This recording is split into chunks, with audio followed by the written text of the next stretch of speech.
we're talking about the Be a Bringer series, and so what I want to talk about this morning, just it might not seem relevant, but we'll get to it. I want to talk about critics, crisis, and closed doors. Critics, crisis, and closed doors. Can anybody relate to critics? Not are you a critic, but anybody relate to being criticized? Anybody been through crisis? Anybody experienced a closed door? We're going to talk about that because those are the things that have the potential to sidetrack our faith and sidetrack our families. So that's a really big deal.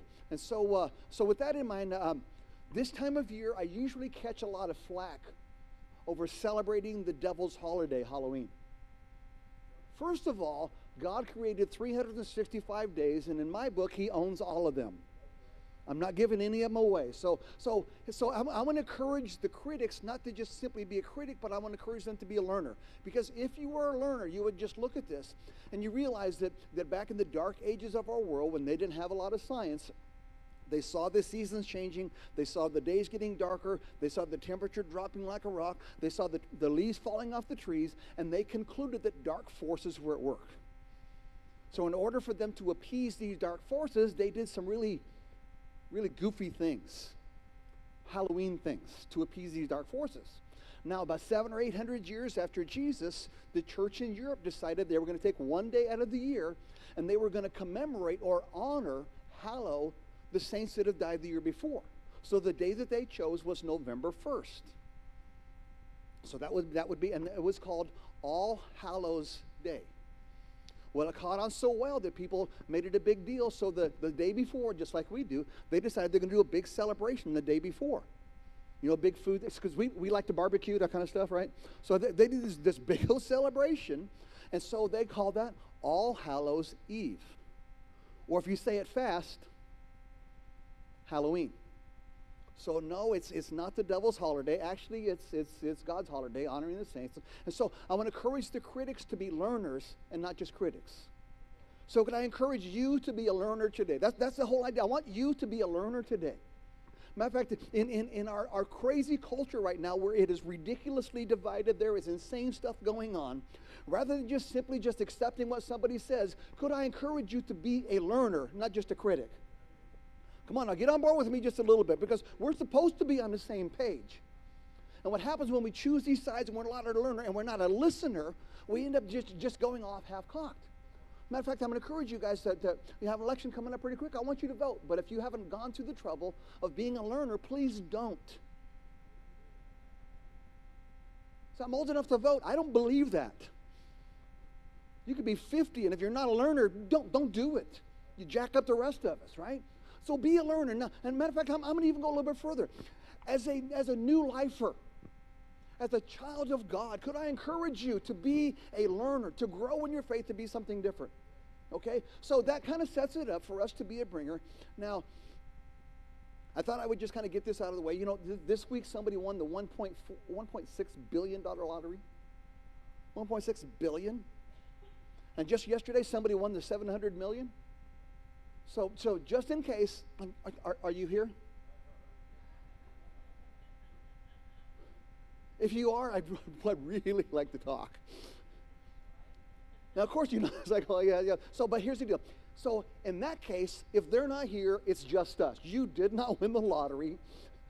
You don't get to retire. You still have to live your life.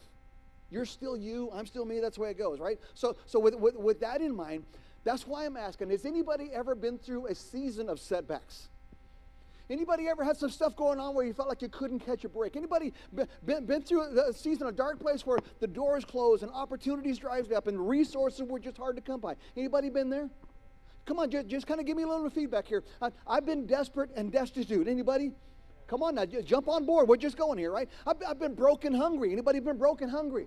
I'm not talking about missing a Big Mac. I'm talking about hungry, okay? Anybody been rejected or ridiculed? Now, here's the deal. It's a dumb question to ask, has anybody?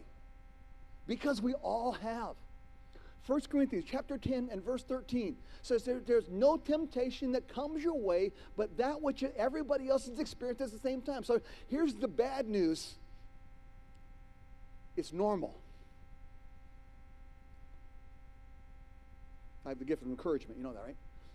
It's normal. So here's the deal. So that's the real question. So the real question is this. Because everybody experiences crisis. Everybody experiences criticism.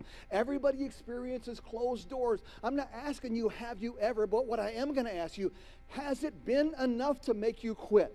Has it brushed you back? Has it made you give up? Has it made you go home? If it has, that's why I want to talk to you today. I'm going to talk to you about the crisis. I want to talk to you about the criticism and the closed doors.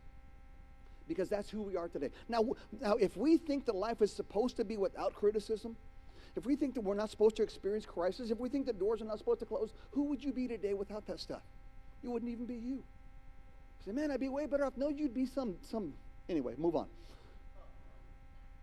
Now, before you were a new lifer, somebody was your bringer. Somebody or something brought you here before you were a new lifer. Now, here's the deal. Before that bringer brought you and you became a new lifer, you were a resistor. Come on now, you know what I'm talking about. Somebody says, hey, you want to go to church? Nah. I don't know, the walls will fall down, right? That kind of stuff. That stuff ain't for me, I'm not the churchy kind of guy, that kind of stuff, right? So before you were a new lifer, somebody brought you, and that bringer experienced your resistance. Okay? And see, and that's because of the criticism, the crisis, and the setbacks, right? Now, here's what I want you to get.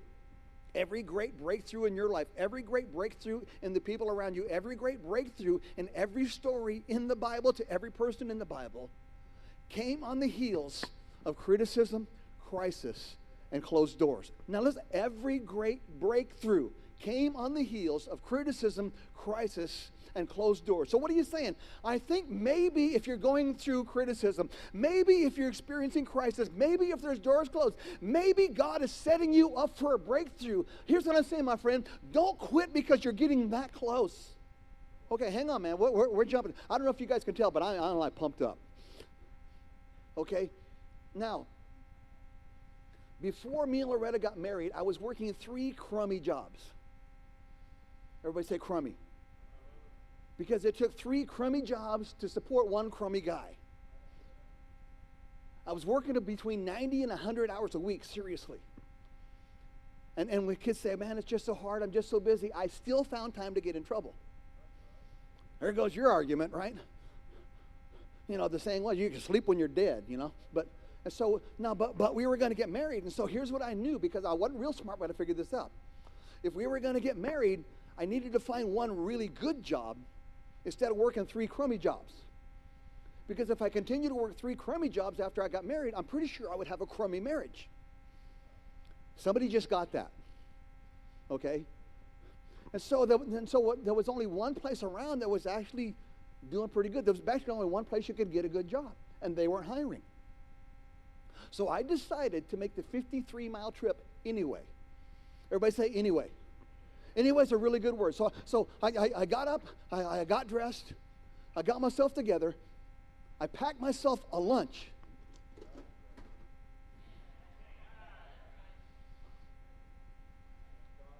Hey, there's something special about something that will last 43 years.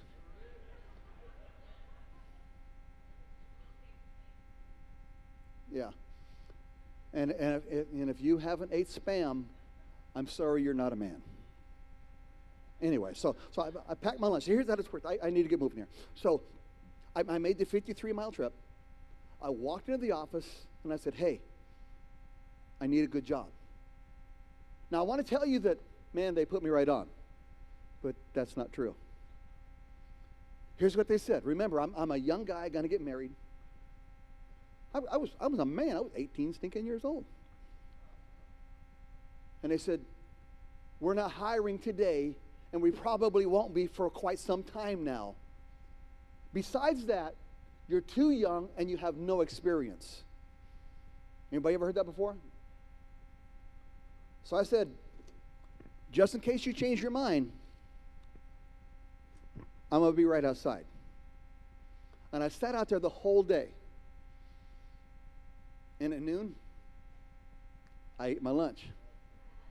Okay? The next day, I got up, I dressed for work. I packed my lunch. I made the 53-mile trip out there. I went into the office and said, hey, it's me again. I'm looking for a job. And here's what they said. We're not hiring today. Probably won't be for some time. Besides that, you're too young and you have no experience. So I took my lunchbox and I said, okay, I'll be right outside just in case you change your mind. And I sat there the whole day waiting for them to come out. The next day, I got up. I got dressed.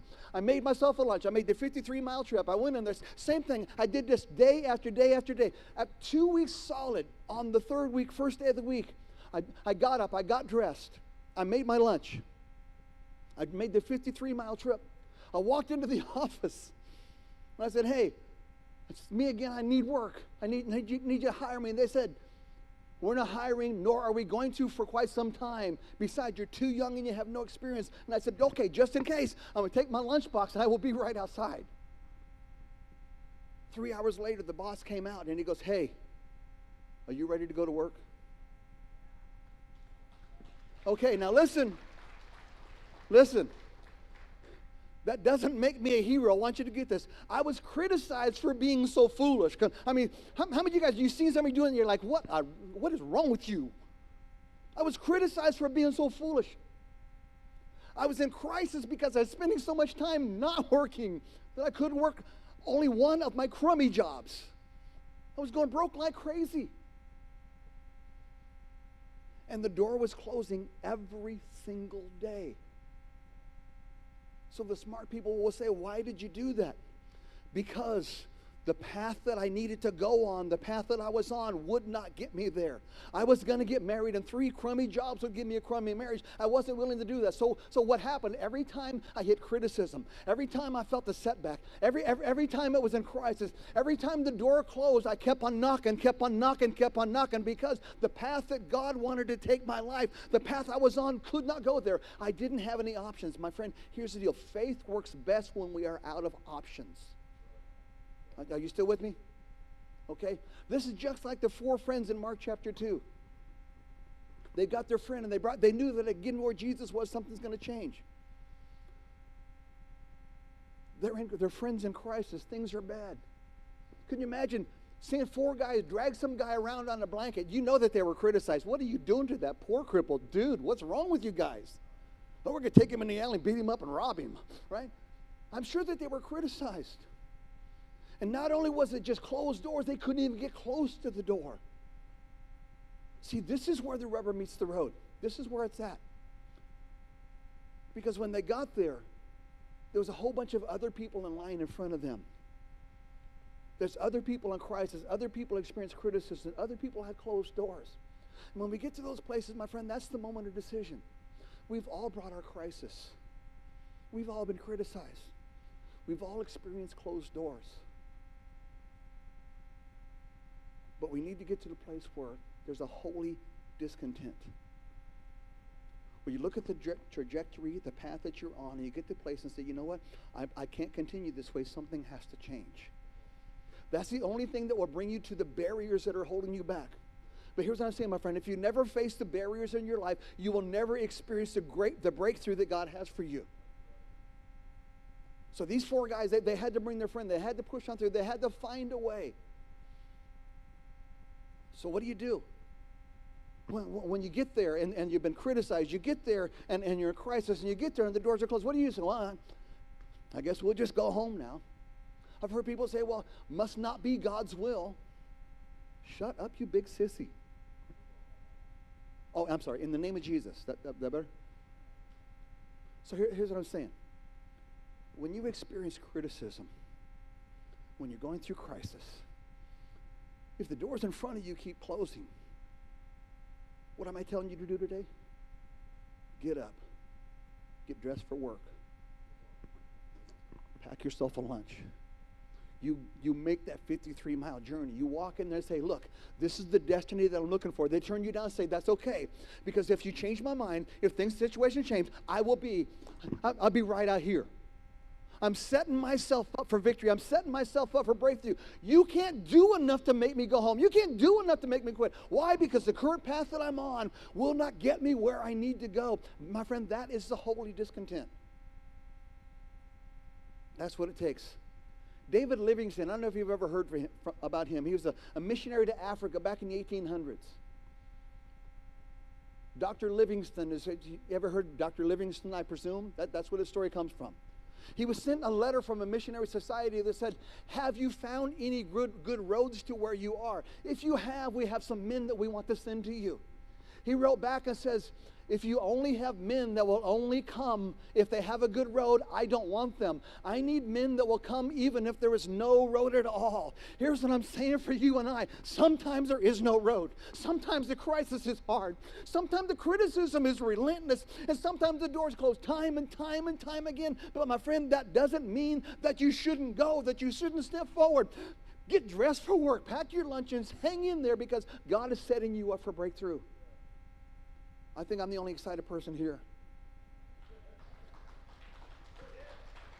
So, let me finish this up. I'm sweating. Position yourself when you're going through criticism. Position yourself when you're going through crisis. Position yourself when the doors are closing. Position your life in such a way that your faith doesn't falter. It's in Nehemiah chapter 6. Nehemiah, he's been criticized relentlessly. People have threatened him. They hate that he's moving forward. So they made these threats, and Nehemiah responded in Nehemiah chapter 6 and verse 3. I love this. He said, I'm doing a great work. Tell somebody, I'm doing a great work. Come on now, turn around, tell somebody just straight up, I'm doing a great work.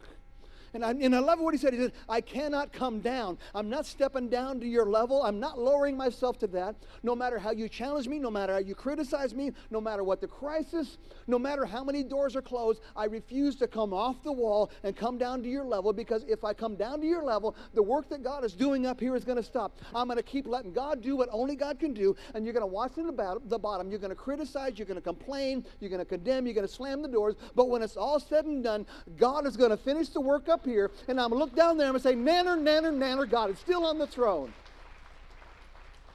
See, I love what it reveals in verse 9 of Nehemiah chapter 6. It said that they were trying to make them afraid so that they would give up and go home. The criticism is trying to get you to quit. I can't keep the criticism from stinging. I can't make the crisis not hurt. And you're still going to deal with the rejection of the closed doors. It's life. It happens. But don't go home. Don't give up. You get up, you get dressed. You pack your lunch. You make the trek every day.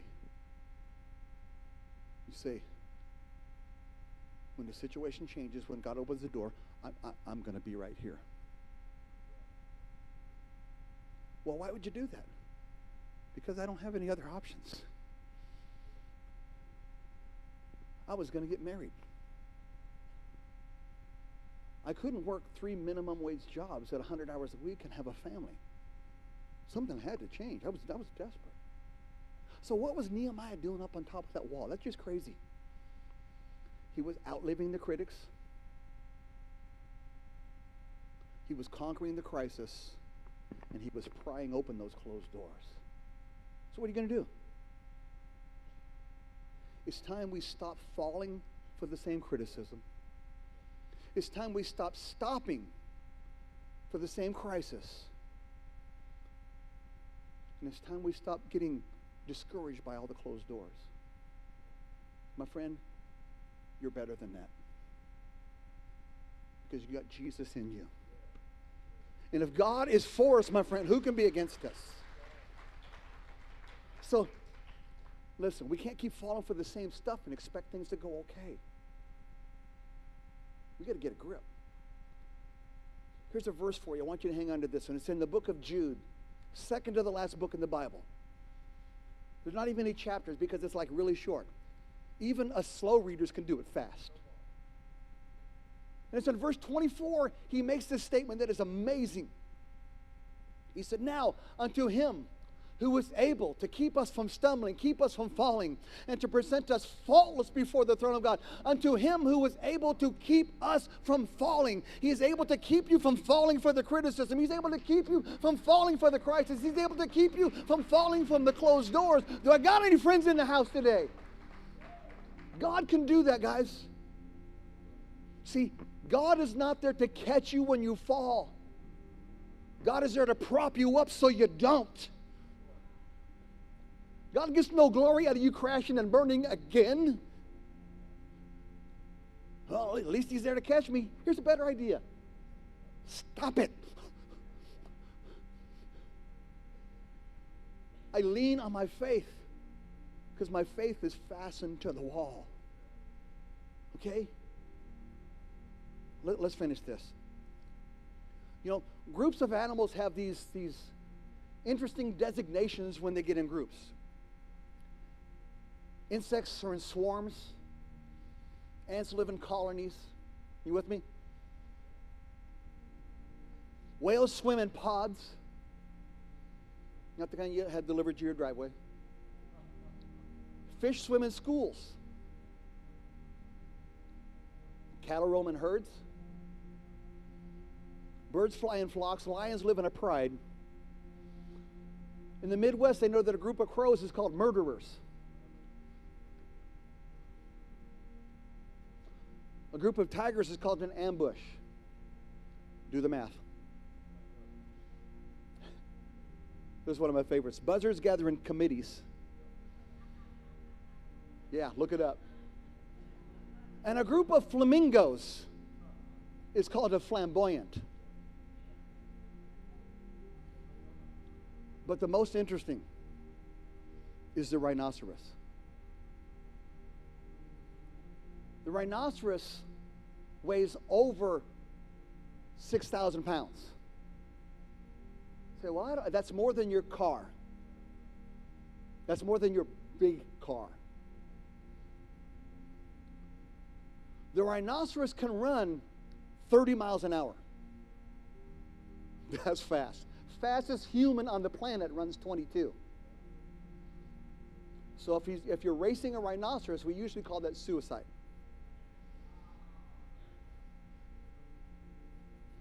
You say, what's the big deal? The rhinoceros can only see 30 feet. That's about from me to the camera right there. You know how much real estate you use up at 30 miles an hour? You know how fast 30 feet goes? Yeah, that was it. It's gone. But yet the rhinoceros runs. He's not afraid. He can't see very far. But he knows with the strength that is inside and the power that he has, he can run. So a group of rhinoceros is called a crash. How appropriate. Sometimes I can't see what God is doing. Sometimes I don't know. Sometimes I'm afraid. Sometimes the criticism and the crisis and the closed doors can talk me out of some great opportunities because I just don't know. But with the strength that is in you and the power that is around you, my friend, could I challenge you to run? Run that race. Be that guy, be that girl. See, a lot of us come from broken places. We're not sure what we believe because there's been so many things going on. I'm not even going to challenge you to believe the Bible, but I'm going to say, you know what? Believe in you. I believe that God put a strength inside of you. He put power around you for you to run. The critics won't stop me. And I have a lot. Matter of fact, I give them good reason to criticize me sometimes because I'm a work in progress. In order for God to make me what he wants me to be, I'm probably going to have to live about 60 more years. It's been going slow. The crisis is not going to hold on to me. And I refuse to be discouraged by closed doors. So my friends, I'm here for a breakthrough. Anybody else here for a breakthrough? Anybody else been facing some criticism? Anybody going through crisis? Anybody had a door slammed in your face? Anybody here for a breakthrough today? That's what I'm looking for right now. So here's what I'm saying. I'm looking for some friends to join me in the crash. We can't see very far, but that's okay. We're going to run. Could I get you to close your eyes and bow your heads for just a moment, please? You're in this house today. What keeps you from moving forward is there's criticism and it stings. There's crisis that has rocked your world, and it feels like the doors keep closing.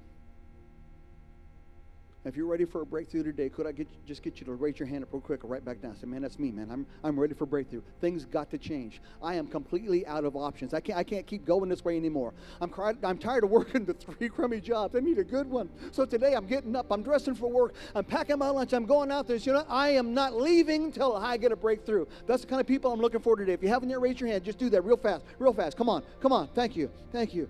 Thank you. Thank you. Could I get you to stand to your feet, please? Listen.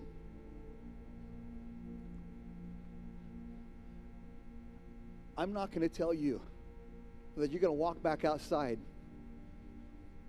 and everything is going to be changed. But what I am going to tell you, you get up every day. You get yourself dressed. You pack your lunch. You get ready. You go there to where the barrier is and you say, I'm not leaving. Come on, you know what I'm talking about? I'm not leaving.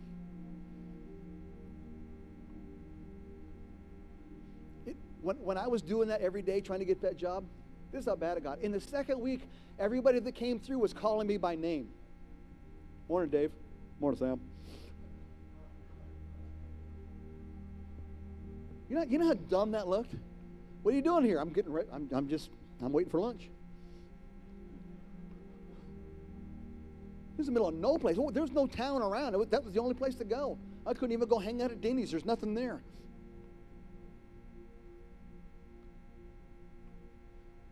But the life that I wanted, I couldn't stay on the path I was on. See, that's holy discontent. And I can't do that for you. So here's what we're going to do. This morning you got up and you got dressed. Thank you. Thank you.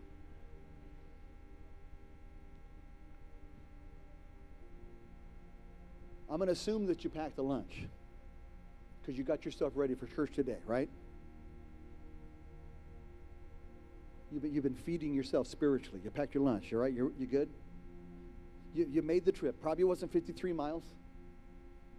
In fact, some of you guys like Kevin, it's like 2 blocks. But you made the trip.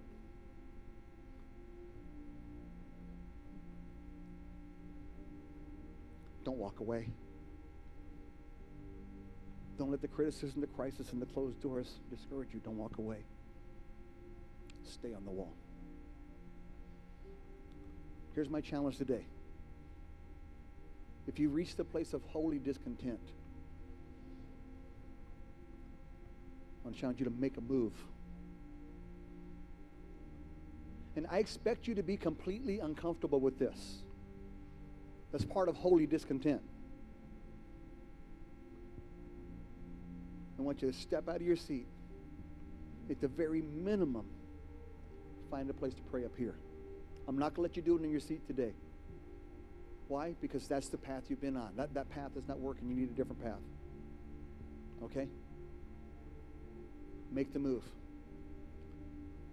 Now, if you're tired of the criticism, you're worn out by the crisis, the closed doors are making you crazy, this is your day. Okay? You ready?